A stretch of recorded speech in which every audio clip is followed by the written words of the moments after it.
Eu fiz uma postagem ontem de um vídeo, quero deixar claro que não foi eu que fiz aquele vídeo, né? Foi uma outra pessoa. E ele coloca ali imagens do que aconteceu no carnaval do ano passado no Rio de Janeiro, aquelas cenas horríveis, né? Para não dizer outras palavras, de Satanás ferindo Jesus e sobressaindo-se, né? Vencendo Jesus, digamos assim. Eu quero viver romances proibidos. A gente vem de uma geração, né, situações muito complexas. E o que me motivou a fazer esse vídeo? Algumas pessoas mandaram mensagens inbox para mim questionando que, abre aspas, né, o meu Deus não é um Deus de vingança, ou o meu Deus é um Deus de amor, ou o meu Deus não é um Deus de causa e efeito que faria vir uma epidemia por causa daquela cena no carnaval, fecha aspas. Bom, em parte eu concordo com essas pessoas. Eu não acredito que Deus, por causa daquela cena, fez tudo isso acontecer. Mas a gente precisa fazer uma análise madura, uma análise bíblica e teológica das circunstâncias que nós estamos vivendo. Em primeiro lugar, existe na Bíblia vários textos, diversos textos, que alguns chamam de textos escatológicos, que falam sobre o fim dos tempos, que falam sobre um momento onde Deus vai trazer juízo sobre a terra. Porque para a argumentação de que Deus é amor, e abre aspas aqui, abre parênteses aqui, isso é muito perigoso porque a gente pode incorrer na teologia da supergraça, que é uma graça ilimitada, uma graça barata, uma graça que suporta, né, qualquer tipo de delito, qualquer tipo de consequência, né, fecha parênteses. É muito perigoso nós incorrermos nesse discurso, nessa narrativa, que é uma narrativa secular, relativista, humanista. Deus é amor e ele tolera toda forma e manifestação de amor humano. A minha pergunta é, será que é assim? Bom, talvez o Deus que essas pessoas se referem não seja exatamente o Deus da Bíblia. Porque na minha Bíblia e na sua Bíblia também, eu tenho certeza, existem vários textos que falam sobre o juízo de Deus. Diversos textos, e eu vou ler alguns deles aqui daqui a pouquinho, que falam sobre esse momento que nós estamos vivendo. Jesus mesmo falou sobre isso, ele não se omitiu em falar sobre essas coisas, ele fez inclusive comparações que chegaria um tempo em que a geração atual seria tão corrompida, tão perdida, tão envolta em iniquidade. Ele até diz, né, pelo multiplicar da iniquidade o amor de muitos ou de quase todos se esfriaria. E ele também faz uma analogia entre essa geração perdida, que chega, vamos dizer assim, no auge, né, da iniquidade, da transgressão, da violação das leis e dos princípios de Deus, que ela é muito semelhante à geração de Noé. Inclusive ele cita essa expressão, como nos dias de Noé. E o que aconteceu nos dias de Noé? É uma geração muito antiga, né? A gente está falando aí de algo de quase 4.500 anos atrás, mas naqueles dias havia uma corrupção do gênero humano, havia uma degradação do gênero humano a tal ponto que houve um juízo de Deus por meio das águas, né? Está lá em Gênesis capítulo 6, é uma narrativa bíblica incontestável. Talvez alguns possam dizer assim, mas Deus disse que nunca mais faria daquela forma. Sim, ele disse que nunca mais faria daquela forma. Inclusive o arco da aliança, né, que a gente chama de arco-íris, é um testemunho físico, visível, de que Deus não destruiria mais o mundo com águas. Mas a Bíblia toda, né, a narrativa bíblica vai falando sobre um momento em que viria um novo juízo de Deus. E se nós temos uma visão, um mínimo conhecimento escatológico, a gente não vai ter dúvida nenhuma de que nós estamos vivendo exatamente nessa geração. Essa geração que Jesus assemelhou à geração de Noé. Por causa dos sinais, né? Talvez você pergunte, como você afirma isso? Por causa dos sinais. Jesus mesmo diz lá em Lucas, né, Evangelho de Lucas, geração hipócrita, você sabe discernir o tempo natural, quando vai fazer frio, quando vai ventar, quando vai chover, enfim, as características físicas por causa das nuvens, né, e do clima. E Jesus pergunta, mas não sabeis discernir os sinais dos tempos?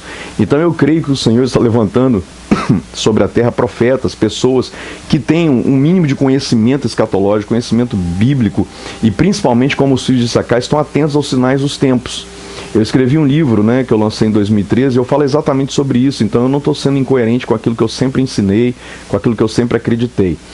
Eu quero dizer que eu não sou o dono da verdade, né? Humildemente eu estou fazendo esse vídeo, né, tentando explicar aquilo que eu penso, até porque eu fui indagado sobre isso, e eu tenho certeza que muitas pessoas também têm dúvida, muitas pessoas questionam, mas um vídeo como esse, dizendo que Deus trouxe isso por causa daquilo, meu Deus é amor.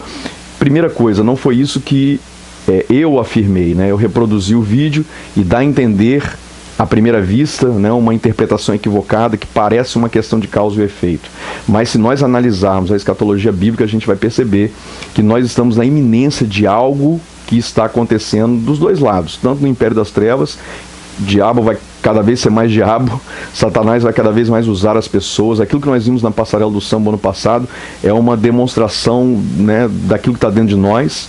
Eu quero esclarecer também que diante de Deus não existe pecado maior ou menor. Eu não sou menos pecador do que as pessoas que fizeram aquela coreografia, né? Porque pecado é pecado, né? Se eu julgar alguém, eu estou pecando talvez até mais do que aquelas pessoas. Eu não estou julgando pessoas, até porque a nossa luta não é contra pessoas. E é essa análise que eu quero tecer aqui agora. A nossa luta não é contra carne nem sangue, como Paulo deixa muito claro lá em Efésios capítulo 6. A nossa guerra é contra principados, potestades, ações do mal. Então, quando alguém apresenta essa narrativa, meu Deus é amor, ele não faria isso, né? Eu penso que falta um conhecimento bíblico de que Deus é amor, é um atributo intrínseco à natureza divina, mas também Deus é juízo. Em algum momento as coisas serão julgadas. Apocalipse fala sobre o grande trono branco, onde todos nós estaremos diante do trono de Deus. Então, ignorar essas coisas é ignorar a Bíblia.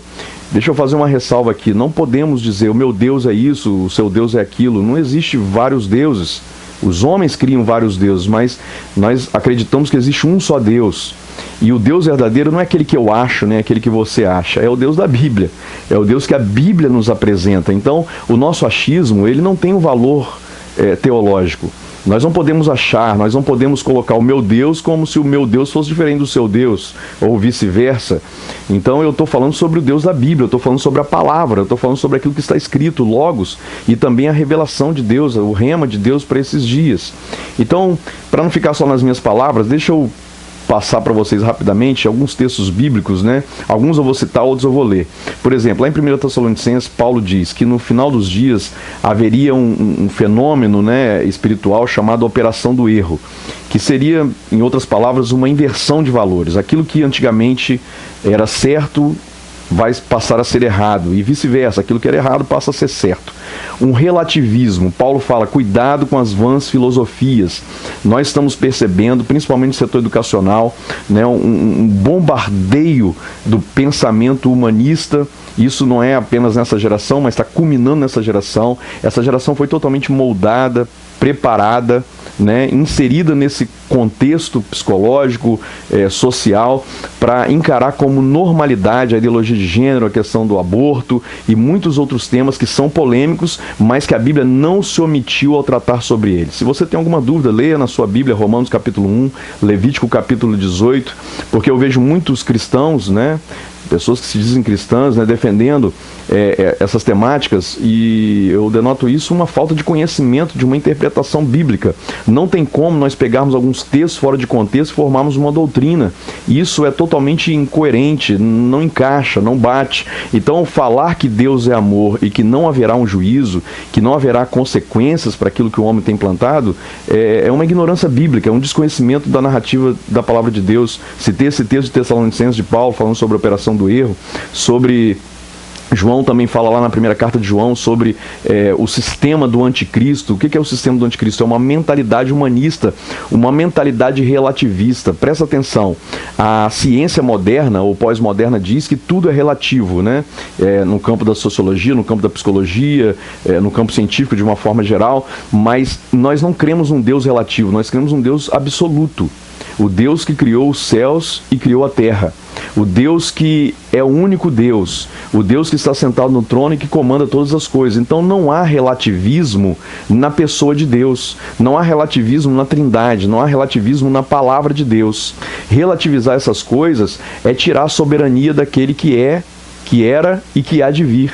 Então não tem como, isso se torna incoerente. Se nós somos cristãos, nós precisamos ser bíblicos. Então não podemos apresentar um Deus universal. Essa é uma palavra-chave da nova era. Um Deus universal, um Deus que é amor, uma super graça, que perdoa todos os pecados, porque no final das contas todos serão salvos. Ei, não é assim. Esse não é um ensinamento bíblico de verdade. Não, todos não serão salvos, não. Eu sei que isso soa ruim, vai contrário à ideologia desses dias, né, que é propaganda propagada pelas séries da televisão, das séries de TV e tantas outras mídias sociais, mas é uma verdade. Deus é absoluto e a palavra do Senhor diz, Jesus diz, eu sou o caminho, a verdade e a vida. E ninguém vem ao Pai a não ser por mim. Não existe salvação sem Cristo. E também não venha com essa conversa barata da nova era dizendo que tudo é Deus. Não, tudo não é Deus. Olha só que coisa, até dentro no nosso meio, né, do cristianismo, existem pessoas apresentando deuses diferentes, que não é o Deus da Bíblia. Esse Deus que é amor, que perdoa todas as coisas, não é o Deus da Bíblia, porque a Bíblia diz, do Senhor dizendo, minha é a vingança. Então existe sim um juízo, existe sim uma condição para a salvação, um único caminho que é Cristo. Essa coisa de dizer, todos serão salvos, qualquer religião leva a Deus. Não, eu não acredito que religião nenhuma leva a Deus, nem a religião evangélica. O único caminho para a salvação é Jesus Cristo. Então nós precisamos voltar para a Bíblia. Bom, aqui em Mateus capítulo 24, que talvez seja um dos textos mais escatológicos, né? Foi a narrativa mais escatológica que o próprio Jesus passou para nós. É interessante que ele estava no Monte das Oliveiras com seus discípulos, e os discípulos perguntam para ele, mestre, quando se darão os sinais da tua vinda? E ele não omite a resposta a essa pergunta. Ele poderia considerar fora de hora, não ser o momento certo, mas ele fez questão de detalhadamente, pausadamente, explicar para os seus discípulos e para mim e para você o que aconteceria antes da sua volta, ou arrebatamento da igreja, ou na iminência, né, do julgamento de todas as coisas. Existe uma cronologia bíblica para isso, eu não vou aprofundar aqui agora, mas você pode baixar o nosso livro Relógio dos Tempos, está gratuitamente disponível lá, e você entender um pouco mais aquilo que eu estou querendo dizer. Mas olha que coisa interessante, só para nós compreendermos melhor. Vede que ninguém vos engane, porque muitos virão em meu nome, dizendo, eu sou o Cristo, e enganarão a muitos. Quer dizer, a apresentação de falsos deuses. Talvez, né, dentro dessa narrativa de Deus é amor, que Deus perdoa, que Deus não é juízo, né, outros deuses. E certamente ouvireis falar de guerras, rumores de guerras. Vede, não vos assusteis, porque é necessário assim acontecer, mas ainda não é o fim. Né, guerras bélicas, guerras civis, nunca na história da humanidade nós tivemos tantas guerras como estamos tendo hoje, mas eu acredito que a principal guerra que nós já estamos enfrentando e vamos enfrentar é uma guerra ideológica. Dentro do nosso meio mesmo, pessoas que são hiperpermissivas ou que apoiam incondicionalmente a supergraça, né? A supergraça, como eu disse, é uma graça tão extensiva, ilimitada, que perdoa qualquer pecado e salva todas as pessoas de qualquer forma. Porquanto se levantará nação contra nação, reino contra reino, e haverá fome e terremoto em vários lugares. Porém, tudo isso é o princípio das dores. E então sereis atribulados, vos matarão, sereis odiados de todas as nações por causa do meu nome. Presta atenção nisso, irmãos. Jesus está dizendo que nós seríamos odiados de todas as nações por causa do nome dele. Pregar o evangelho de Cristo, o evangelho da Bíblia, ele hoje se tornou politicamente incorreto. Nós já chegamos, não chegaremos um tempo, já chegamos um tempo em que afirmar verdades absolutas bíblicas, por exemplo, contrárias à ideologia de gênero ou aborto, nós seremos perseguidos ideologicamente.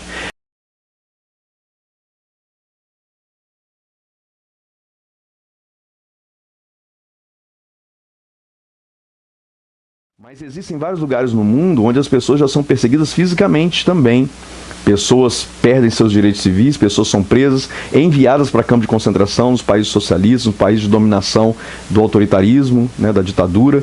E isso já é uma verdade. Lá em Apocalipse diz que o sangue e a alma dessas testemunhas vai clamar da terra, ou seja, os mártires, aqueles serão perseguidos. Então, não existe um evangelho light, não existe um evangelho que vai ter um diálogo light com a sociedade dessa geração, semelhante à geração de Noé. Não, muito pelo contrário. Se o evangelho bíblico não confronta, não escandaliza e não expõe, irmãos, me perdoe a sinceridade, pode ser qualquer coisa, menos o evangelho de Jesus. O evangelho de Jesus tem que confrontar sim, tem que ofender sim, porque Deus é absoluto e a palavra de Deus ela sempre se cumpre. Mas continuando aqui a narrativa de Jesus. Nesse tempo muitos hão de se escandalizar, trair e odiar uns aos outros. Olha que coisa interessante, né? Muitos ficarão escandalizados pela pregação da verdade. Paulo inclusive diz em outro momento que as pessoas terão comichão nos ouvidos, não suportarão ouvir a verdade. Elas vão procurar para si os seus próprios mestres, o seu próprio Deus de amor, ou qualquer coisa assim que amassageie o seu ego, que traga um consolo para a sua alma aflita, relativizando um Deus que não pode ser relativizado. Continuando, levantar-se-ão muitos falsos profetas e enganarão a muitos. Queridos, quando eu leio isso aqui, eu não tenho dúvida nenhuma, esses falsos profetas não virão de fora com um tridente ardendo para espetar a gente, não. Esses falsos profetas, eles estão nos púlpitos das igrejas, eles estão nas plataformas evangélicas ou católicas, seja lá qual for, nas plataformas cristãs, ensinando aquilo que não é verdade, mostrando para o povo um Deus, mas que não é o Deus da Bíblia. Então esses enganadores e falsos, eles estão no nosso meio, sairão do nosso meio, eles já estão no nosso meio. João já falava sobre isso há 2000 anos atrás. Cuidado com os anticristos, eles já estão no nosso meio. Quem dirá agora que nós estamos na iminência do arrebatamento, na iminência do fim. E por se multiplicar a iniquidade, o amor se esfriará de quase todos, foi aquele texto que eu citei no início. E será pregado esse evangelho do reino por todo o mundo, para testemunho de todas as nações, e então virá o fim. Então nós estamos vivendo esse momento. Eu creio num grande avivamento, um avivamento de caráter, um avivamento aqui dentro, não barulho, não falar em línguas, não gritar, embora tudo isso seja maravilhoso, e dons do Espírito, manifestações do Espírito, mas eu acredito num avivamento genuíno, um avivamento raiz, um avivamento onde vai nos levar a clamar a misericórdia de Deus, a ver cenas como nós vimos, que foi mostrado, como eu falei no vídeo, e nos horrorizarmos com isso, entendendo que não é aquele pecado que está proporcionando o que está acontecendo, mas é uma gama, é um conjunto, é um cenário escatológico, como nos dias de Noé, né, na questão política, na questão econômica, na questão da corrupção, na questão dos direitos humanos, na questão social, em todas as situações. O que é essa pandemia? Inclusive aqui na narrativa de Mateus capítulo 24, você vai ver quando Jesus fala sobre a grande tribulação, ele fala sobre pestes. Se você for para a tradução literal do grego, pestes tem a ver com epidemias e pandemias. Então, esse cenário que nós estamos vivendo não é um fator isolado, não é nada disso. Isso realmente, e eu concordo com o que algumas pessoas mandaram mensagem para mim, é uma consequência. Aquilo que o homem planta, ele colhe. Está lá em Gálatas capítulo 5. Isso é uma consequência. Mas nós precisamos também entender um cenário maior, um cenário mais abrangente, um cenário escatológico, o cenário do fim dos tempos. Nós estamos vivendo o fim dos tempos e nós estamos vendo a Bíblia se cumprir de uma forma tão acelerada como nunca se cumpriu. Algumas pessoas já me disseram, mas isso não sempre aconteceu? Sim, sempre aconteceu, como nos dias de Noé sempre aconteceu, mas não no volume, na intensidade, na profundidade, na abrangência do que está acontecendo hoje, até pela população humana. Nós temos hoje uma superpopulação. Quando Jesus falou essas coisas aqui, o mundo não tinha 600 milhões de habitantes. Hoje nós temos mais de 7 bilhões e 300 milhões de habitantes. Então, a proporção da iniquidade, a proporção do pecado, até pela quantidade de pessoas que tem sobre a terra, ela é infinitamente maior, né? Pelo menos aí umas 11, 12 vezes maior do que há 2000 anos atrás. Então, isso é inédito. Um outro dado, né? Esse é um dado sociológico inédito, isso é um dado da sociologia. Nunca na história das sociedades humanas nós tivemos estamos indo para a 7ª geração coexistindo ao mesmo tempo, desde a geração da Segunda Guerra Mundial. Até a Segunda Guerra Mundial, uma geração demorava pelo menos 20 a 30 anos para transicionar. Hoje nós estamos vendo transições de geração em menos de 7 anos, 8, 7 anos. Então nós temos 6 indo para a 7ª geração coexistindo ao mesmo tempo. Os vovós que nasceram na Segunda Guerra Mundial ainda estão convivendo com seus bisnetos que estão nascendo nessa geração digital, nessa geração touch desses dias. Então isso também é um dado que para mim é uma demonstração escatológica, porque Jesus disse que nos últimos dias ele converteria o coração dos pais aos filhos e dos filhos aos pais. Nunca isso seria tão possível que não fosse nesse momento onde nós temos 7 gerações, paternidade, transição geracional coexistindo ao mesmo tempo. Então a gente percebe, eu poderia aqui citar pelo menos umas 30 evidências para mostrar para nós que esse momento que nós estamos vivendo é um momento ímpar, um momento único da história da humanidade. Mas eu quero terminar advertindo você, cuidado para não incorrer nessa teologia rasa, superficial, de que Deus é amor, de que existe uma supergraça. Deus é amor sim, mas ele também é juízo. Jesus um dia veio como cordeiro e morreu na cruz como um cordeiro, como diz a palavra, o cordeiro de Deus que tira o pecado do mundo. Mas a Bíblia também diz que ele voltará como um leão. E o leão não vem apenas para pregar. O evangelho já foi pregado e continua sendo pregado. E como nós vemos aqui, será pregado em todas as nações para testemunho de todas as nações antes que venha o fim. Todos ouvirão a verdade, aceitem ou não aceitem. Mas quando o leão vier, não é para pregar, para ensinar. Haverá sim um julgamento. Irmãos, eu desafio você, leia a Bíblia. Provavelmente essas pessoas que mandaram as mensagens, que questionam aquilo que é falado, e eu repito, não fui eu que fiz o vídeo, talvez, certamente eu não falaria daquela forma, né? Mas eu achei muito pertinente. A Bíblia diz que se nós não falarmos, as pedras clamariam. A minha pergunta para você que está questionando o vídeo é: o que você tem feito? Você tem pregado o Evangelho?